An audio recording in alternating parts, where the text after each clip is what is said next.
Bonjour et bienvenue dans les tutos de Gérer ma boîte. Dans ce tuto, nous allons voir le logiciel de facturation et comment le paramétrer. C'est parti, première étape, la connexion.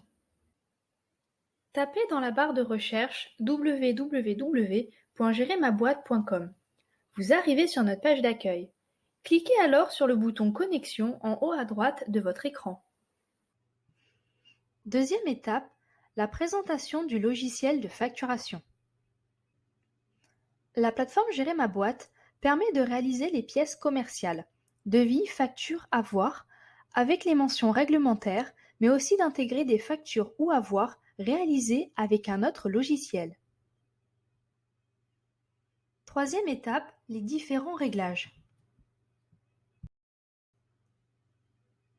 Avant toute chose, vous devez compléter les informations de l'entreprise afin que l'entête de vos factures soit complète. Complétez les coordonnées en sélectionnant l'onglet Réglages, puis cliquez sur Mes entreprises, puis sur Détails, et enfin sur l'icône 3 points pour modifier les informations clés de l'entreprise. Quatrième étape, ajoutez le logo de votre entreprise. Sélectionnez l'onglet Réglages, puis Mes modèles, puis Général. Sélectionnez le fichier logo enregistré sur votre disque dur après avoir cliqué sur Télécharger image. Validez en cliquant sur Enregistrer. Cinquième étape, paramétrer les messages de relance selon les retards de règlement des clients. Sélectionnez le module Réglages, puis Mes modèles, puis Rappel client. Modifiez les différents textes au besoin ainsi que le texte de pied de rappel. Terminez en cliquant sur Enregistrer. Sixième étape, complétez vos conditions générales de vente et autres réglages. Vous pouvez modifier ou compléter les conditions de vente figurant au pied des factures et autres documents commerciaux en cliquant sur Pièces commerciales. Terminez en cliquant sur Enregistrer. À compter du 1er octobre 2019, la DGI a précisé de nouvelles mentions et a rappelé les mentions devant figurer sur les factures émises par l'entreprise.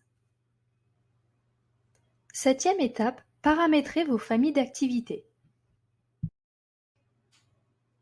Pensez à créer votre catalogue d'articles en amont afin de vous faciliter la réalisation de vos pièces commerciales. Pour cela, cliquez sur l'onglet Réglages, puis sur Mes familles, et pour ajouter une famille, cliquez sur Ajouter.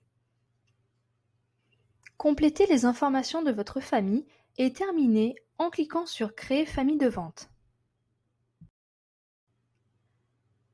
Vous pouvez ajouter autant de familles et d'articles que vous le souhaitez. Pour ajouter un article dans une famille, cliquez sur cette dernière, puis sur le bouton Ajouter. Complétez les informations de l'article et terminez en cliquant sur Créer article.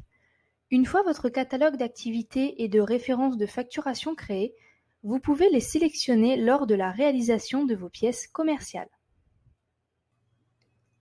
Huitième et dernière étape, la gestion des comptes clients.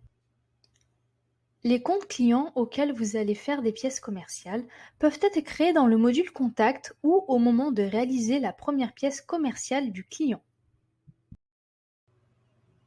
Pour créer un client dans l'onglet Contact, cliquez sur Ajouter.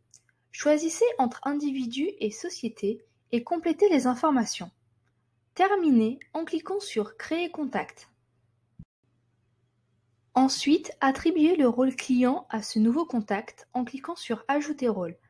Ajoutez une adresse en cliquant sur Ajouter adresse, puis une adresse mail de ce client afin de lui envoyer par mail les divers documents en cliquant sur Ajouter coordonnées.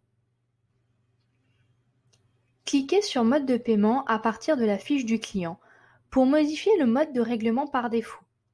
Vous pouvez choisir un type d'échéance sur la liste proposée ou créer les conditions d'échéance de ce client.